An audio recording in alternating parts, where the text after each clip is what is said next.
पुरमसरत साइते सबको मुबारक। शवाल का चांद नजर आ चुका है। पाकिस्तान भर में ईद उल फितर कल मनाई जाएगी।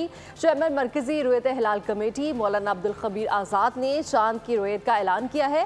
उनका कहना था कि मुल्क भर से शवाल के चांद की शहादतें मौसूल हुई हैं। इस मौके पर सब मिलकर पाकिस्तान के खुशहाल और तरक्की के लिए दुआ करें। उनका कहना था कि फ़ौज पाकिस्तान हमारे मुल्क के दिफा के लिए भरपूर किरदार अदा कर रही हैं।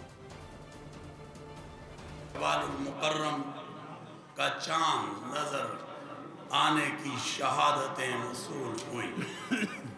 आज इसकी तरक्की के लिए, इसके इस्तेहकाम के लिए, इसकी खुशहाली के लिए आज हम सबको आगे बढ़ना होगा।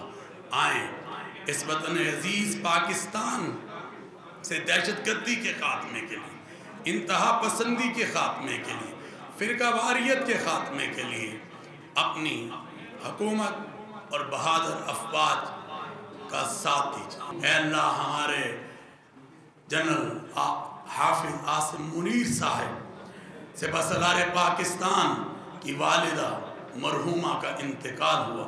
अल्लाह उनकी मग़फ़िरत, उनके दर्जात को बुलंद फरमा। सब्सक्राइब करें और बेल दबाएं ताकि कोई खबर रह न जाए।